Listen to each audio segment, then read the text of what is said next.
Le titre de ce livre, c'est La suprême intention.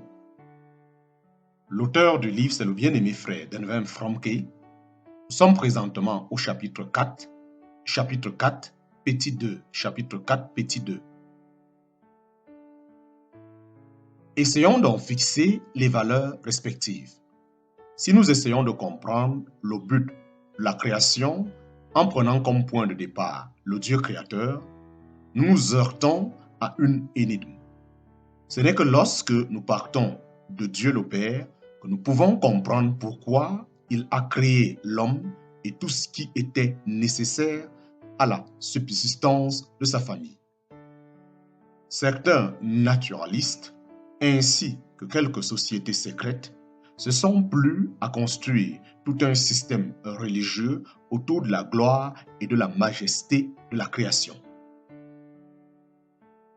La nature, répète-t-il avec insistance, c'est Dieu révélé. Mais les œuvres de ses mains ne sont là que pour nous conduire à sa personne, pour que nous l'adorions lui et non ses œuvres. D'autres interprètent mal le torrent de la providence. Ils voudraient ramener Dieu à la dimension d'un grand-père Noël qui serait au service de l'homme pour pourvoir à tous ses besoins. D'autres interprètent mal le torrent de la providence. Ils voudraient ramener Dieu à la dimension d'un grand-père Noël qui serait au service de l'homme pour pourvoir à tous ses besoins. Ils savent qu'il est un bon Dieu. Ils savent qu'il est un bon Dieu. Mais ils n'ont pas vraiment compris quel est le fondement de son activité providentielle. Tant qu'ils ne verront pas que le Père ne s'est pas contenté de pourvoir aux besoins de la famille qu'il avait créée par l'ordre de la nature, mais qu'il a entrepris envers ses enfants, qu'il a engendré, une œuvre bien plus profonde, ils ne saisiront pas l'élément providentiel et ne verront pas comment il s'intègre dans l'ensemble du dessein paternel. D'autres encore mettent un accent exagéré sur le torrent du royaume, comme si l'établissement du royaume et d'un gouvernement juste était le numéro 1 du programme divin. C'est un élément important, bien sûr, c'en est une partie, mais ce n'est pas le tout.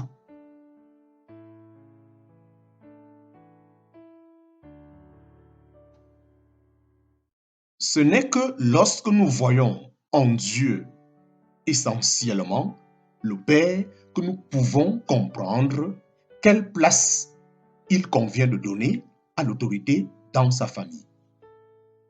Cette notion n'est alors ni négligée ni exagérée. Nous voyons qu'elle n'est qu'un moyen de réaliser son intention suprême au milieu des siens.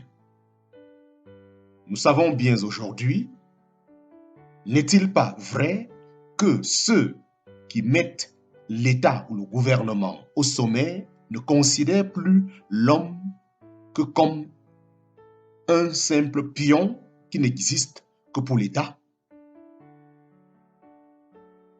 Mais nous croyons qu'il y a au sein de la chrétienté une vaste majorité de personnes qui ont fait du torrent de la rédemption le but suprême, comme si ce torrent était toute la corde, ou du moins celui autour duquel tous les autres étaient enroulés. Tout alors est faussé. Nous ne pouvons voir la rédemption dans sa plus grande gloire que lorsque c'est un Père qui rattache l'homme, qui rachète l'homme pour pouvoir réaliser son dessein originel. En outre, nous savons que notre Père céleste n'aurait jamais pu envisager la chute. N'aurait jamais pu envisager la chute simplement pour pouvoir racheter l'homme. Il nous suffit de jeter un coup d'œil rétrospectif dans son cœur de père pour être bien certain que dès l'éternité, le rachat de l'homme avait toujours été dans ses possibilités. Le torrent était déjà là, présent à être mis en œuvre dès que le besoin s'en fera sentir, quand l'homme choisirait sa propre voie. Du point de vue de Dieu, il se trouvait toujours dans le plan éternel, mais de notre point de vue, il attendait que l'homme eût fait son choix moral. Voyons ainsi que ce torrent joue un rôle important tout en n'étant qu'un moyen et certainement pas le but que Dieu avait en vue. Alors, pourquoi donc prêchons-nous?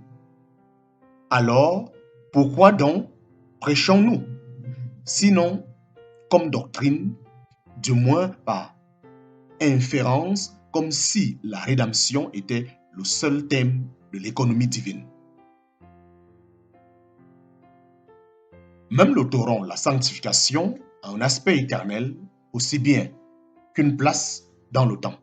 Car dès le commencement, le Père avait décidé de mettre à part ceux qu'il avait destinés à devenir des fils adultes pour faire d'eux sa possession particulière.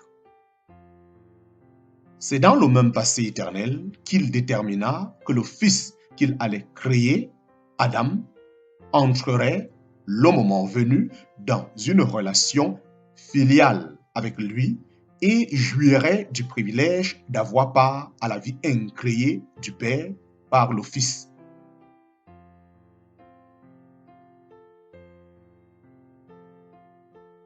C'était sa résolution de Père non seulement qu'Adam partagea son image et sa ressemblance, mais sa vie même, son esprit, sa nature, sa mentalité, si j'ose ainsi dire.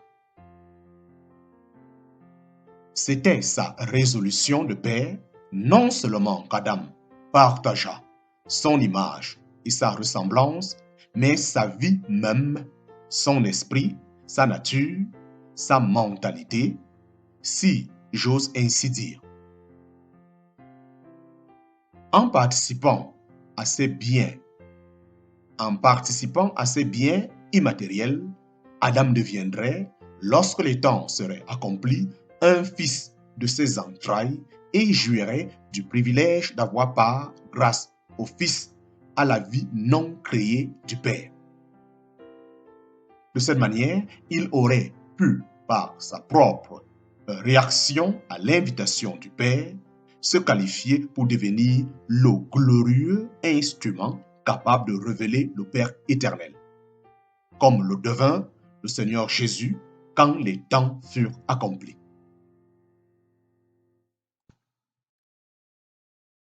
Moyens et méthodes seulement. Moyens et méthodes seulement. Tous les torrents que nous venons d'examiner, création, providence, royaume, sanctification, famille et finalement révélation, ont leur importance comme moyens et méthodes par lesquels Dieu réalisera son intention suprême. Ils constituent un parfait ensemble dans l'optique de l'éternité, bien que nous les ayons séparés pour apprécier la valeur de chacun d'eux.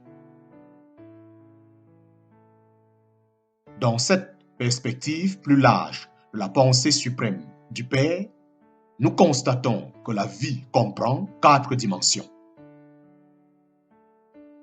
Premièrement, il y a la longueur de la vie. Il est assez indifférent que nous vivions longtemps ou non, pourvu que nous vivions dans l'éternel en comprenant le point de vue de Dieu. Deuxièmement, sa largeur, la mesure de plénitude et l'intérêt de notre vie